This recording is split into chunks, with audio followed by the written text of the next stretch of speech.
People don't dislike genius. They fear what it reveals. When someone thinks beyond the comfortable illusion, it shatters the facade.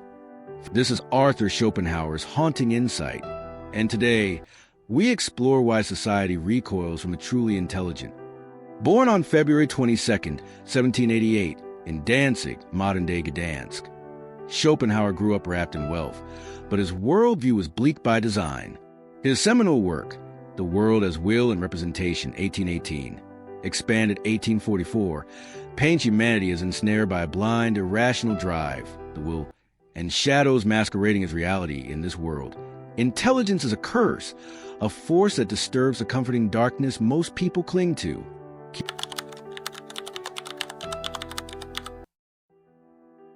Mirror effect. Place a highly intelligent person in a room. They don't need to speak. Their presence becomes a mirror, reflecting limitations, gaps, and denial. And no one wants to see that. Schopenhauer captured this when he wrote that intelligence exposes illusions, and society fears exposure more than ignorance. Today, science confirms this.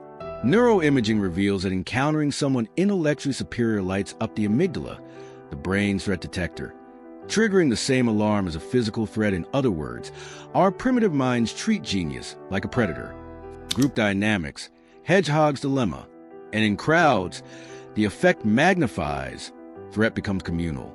The more people, the stronger the psychological signal. Stay out, don't disrupt.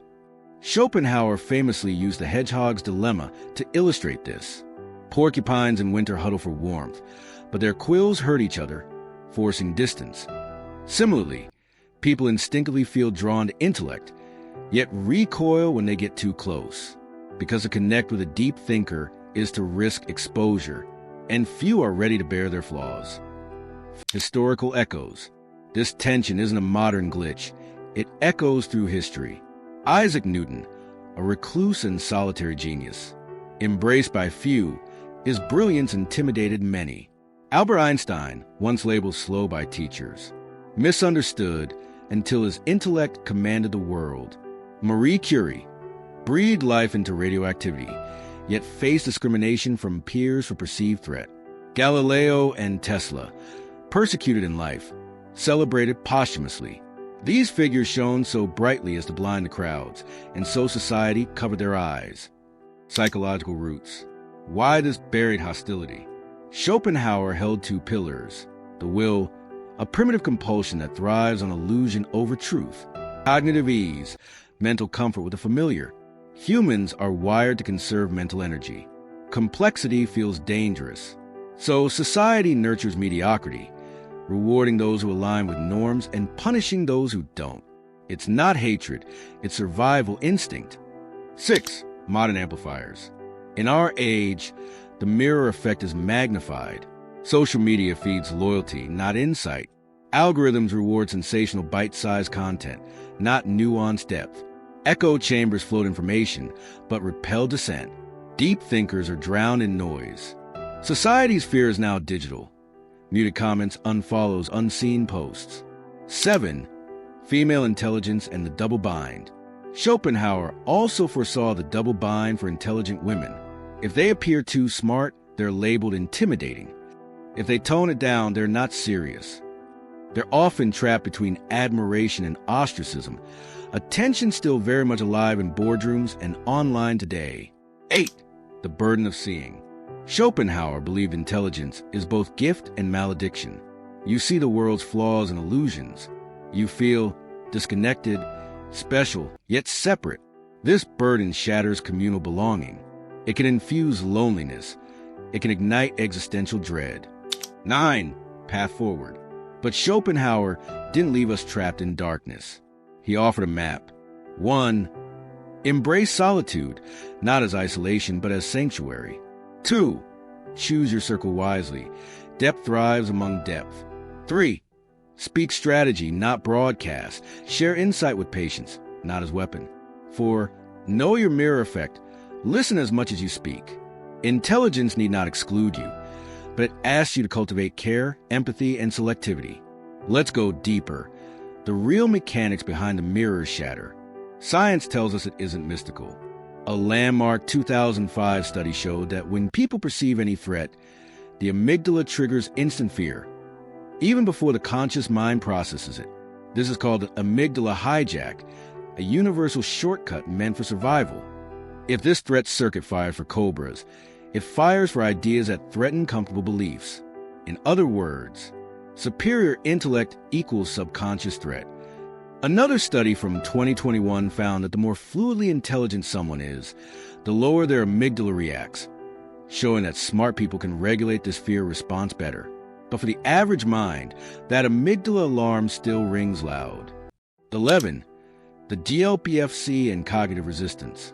There is hope. Our prefrontal cortex, PFC, especially the DLPFC, steps in to override the fear. Researchers show that this region helps manage anxiety, balance decisions, and suppress irrational impulses. In other words, reason can calm the alarm, but only if it's strong enough. 12. Double-edged blade of intelligence. So here's the paradox. Gift. Intelligence sees patterns others miss.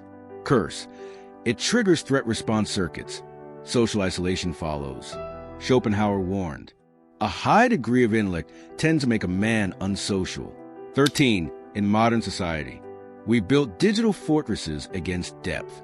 Algorithms amplify outrage and simplicity. Ever think long-form video gets as many hits as sound bites? Complex truth is shelved. Easy lies go viral. 14. The female double bind. For stifled female intellect, the bind tightens further. Either they're too intimidating or not serious enough. Schopenhauer predicted their fate. Navigating brilliance and bias still demand hustle. 15. Stories of strategy. History gave us templates.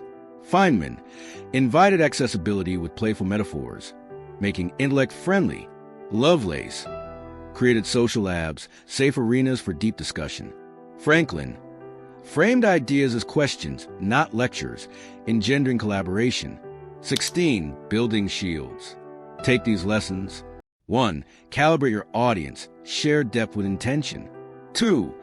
Cultivate safe circles, not giant lecture halls. 3. Use Socratic questioning, not declarations.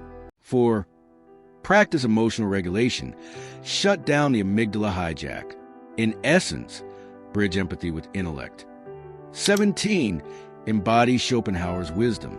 Schopenhauer met his own abyss, but found solace.